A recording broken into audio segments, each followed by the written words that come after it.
Hi again, everybody. Welcome back to Hunting in South Dakota with Daryl. Right now, I'm going to show you the end of a very interesting day I had hunting with Mike Corbel. As you can see, Mike is heading for a shot at some Canadian hawkers, while I try to keep the geese moving toward him by staying parked in the road, hoping this would help keep the geese flying to the field and not fly out over the road. The pickup and our camera seemed to act like a decoy. The geese wanted to fly directly over or close to me. I think this particular one wanted to be my friend. It's just the way our day had gone. But suddenly, I heard geese Mike's way, and sure enough, then I heard a shot. Now prepare for episode 9, Dress for Snows. Here we are, Kurt, at it's 10 to 5. We got 10 minutes left. So we'll run down this road, and I thought, well, okay, we'll take a pot shot at him when I got one. So we didn't get skunked today.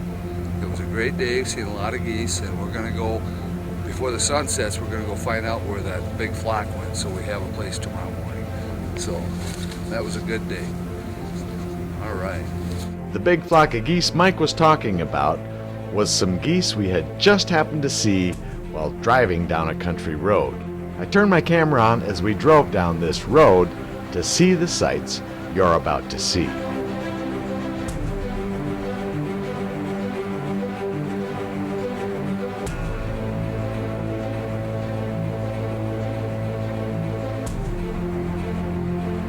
Now, we didn't stay long by the geese in the water, not wanting to scare them.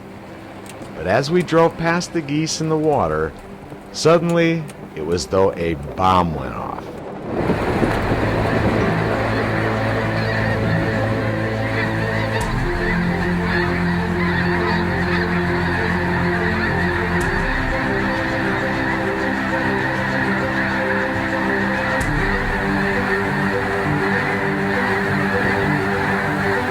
More beautiful snow and blue geese. Absolutely stunning. Wow.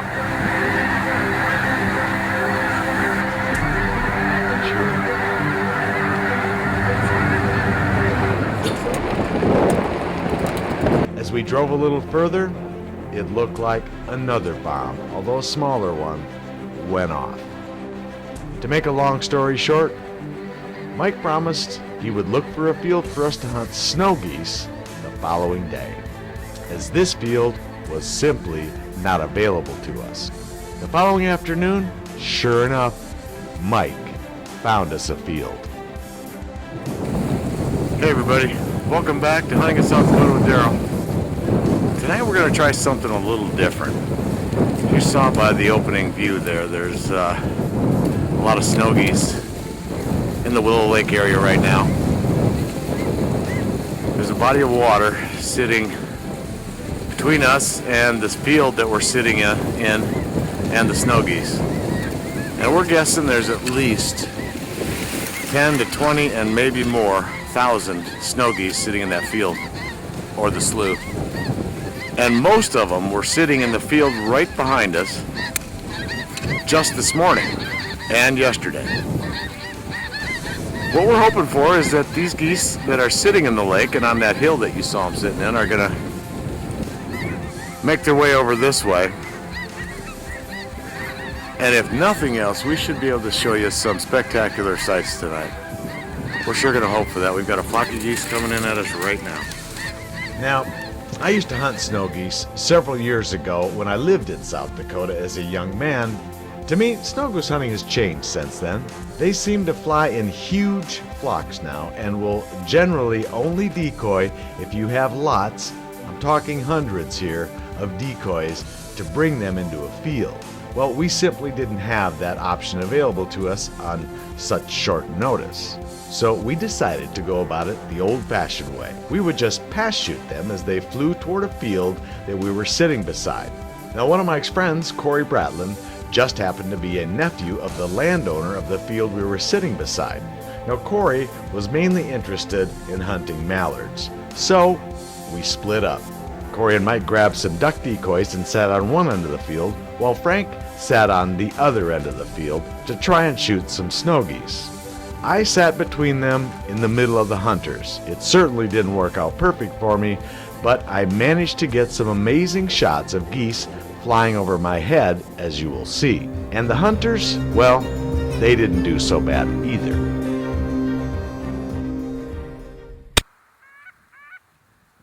Be sure to watch Hunting in South Dakota with Daryl.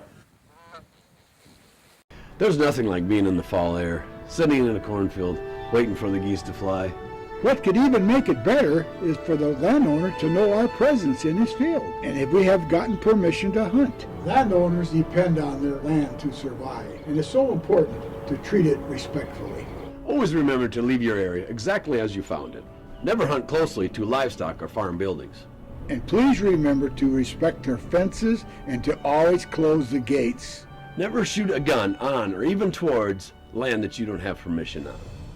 Remember, be safe, but have fun.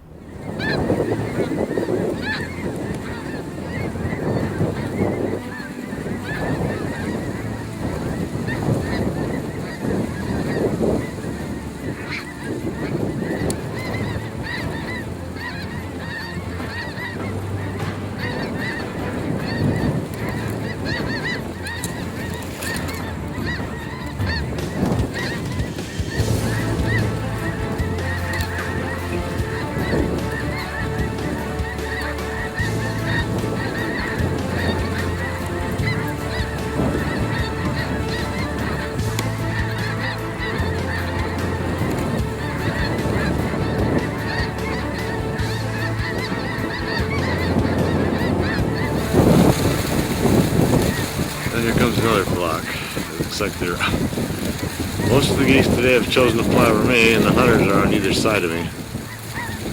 They're just out of gun range from me, so I don't know if these will get shot at or not. These are closer to gun range than we've had recently. They're flying pretty high, which is typical of snow geese. That's just the way they like to fly. It's a whole lot safer, and they can see a whole lot more. But it does make it more difficult for them to fly. The winds are stronger up there.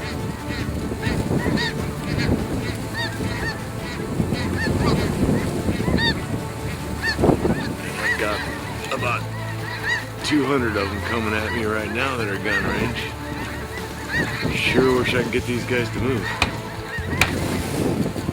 Somebody just got a duck.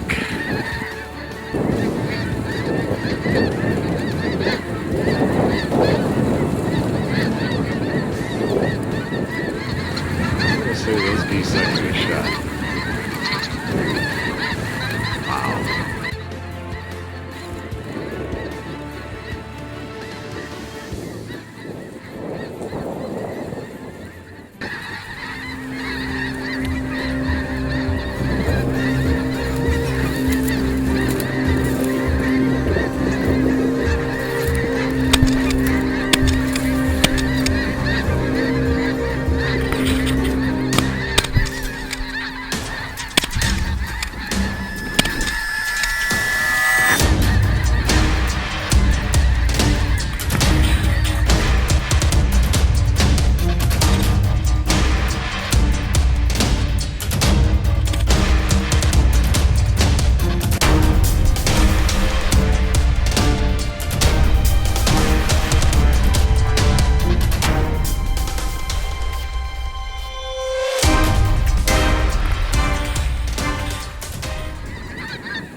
next time you are hunting or fishing near the friendly community of Willow Lake, South Dakota, be sure to stop by and see Arlo Sabo. You can see Arlo by driving into Willow Lake on Highway 28 and look for the blue house with the sign in front that salutes Arlo's son, Scott Sabo, a U.S. war hero. I'd like to introduce Arlo Sabo as a good hunt buddy of mine. We've done a lot of hunting over the years. Picnic table is always open for somebody who wants to come. Little refreshment. Table is generally open for company. Have a lot of people show up, Yeah. talk about hunting, so it's a good time. Good place to gather. Don't forget to stop by for refreshments or just to say hello to Arlo at the Blue House with the Scott Sabo sign out front in Willow Lake, South Dakota. Here, I got a shot for you, Kurt. Here. We got a few greenheads today, and we had a great hunt. And Corey Bratton was with us today. Frank got a couple honkers, and we had a great hunt. There's 2 white fronts today. We did really well in this. Wow, it was fabulous. And hold up that big honker you got. You got a pretty good honker. Yeah, that's a nice goose there. That's a beauty. That was a spectacular hunt, gentlemen. Yeah, we got, 11 mallards, 2 honkers, 2 white fronts, and a blue goose. Can you hold that blue goose up? That's the first one we've shot this year, I think. Yeah, one. This is what we came to hunt today. We got one. We did good on everything else. It's a nice blue goose. Anyways, whoa. 13. Should have had that scale with you. Yeah, he might be. I don't know, mate. That's a nice goose. Bands? I haven't found I haven't found a band all year. But we had a great field. God, was that awesome. Kurt even canceled his flight. Yeah, I did. Stay one more day. Canceled my flight. And then I felt obligated. We better get a shot. Yeah. Wow, unbelievable. Best hunts we had out here. It was. It was. It's crazy. It's a nice spectacle. Still there.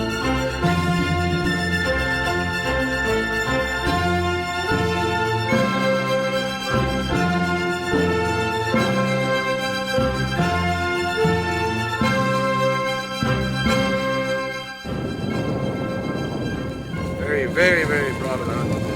One's big green.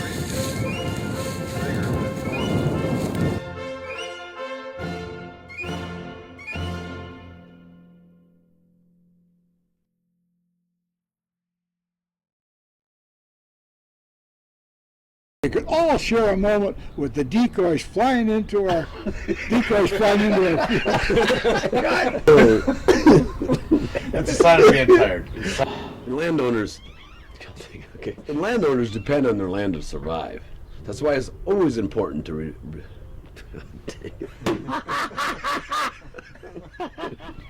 okay. Landowners depend on their farmland to survive. That's I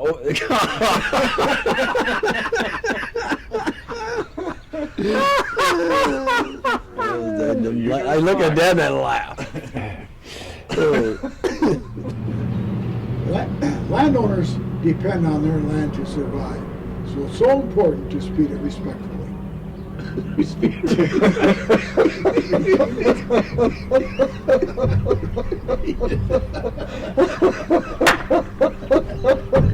Okay. Landowner, landed. Landowners.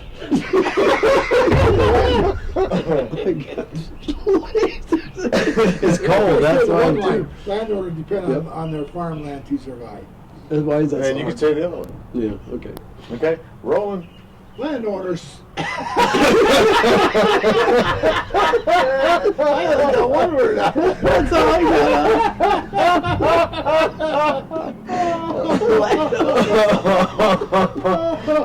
Okay, rolling. Landowners depend on their land to survive.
Here we go. Frank's got some nice ones coming here. They're a little high, but yeah, they got really high. I like this bunch coming here. They look pretty good. Look like big ones. Hutchies tend to fly a little bit higher. I gotta get down. These might be Tates.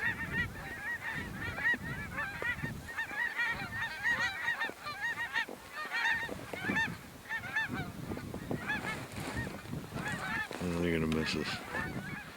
These are looking a little better for Frankie. Across the road too soon. Dang it. Take a Frankie.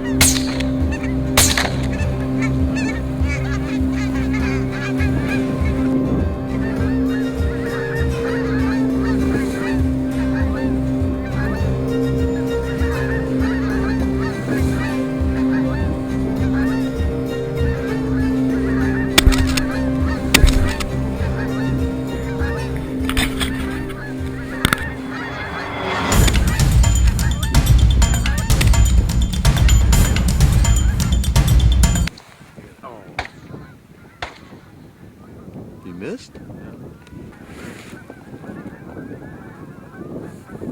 There he goes. There Tate got his goose. Yeah, he did. There Tate got his goose. December 8th, officially probably much the last day. 3 inches of snow last night, 6 inches on the way. You can see the weather starting to hit. We are up at Big Stone. It's 3 miles west, east of here is the border, Minnesota.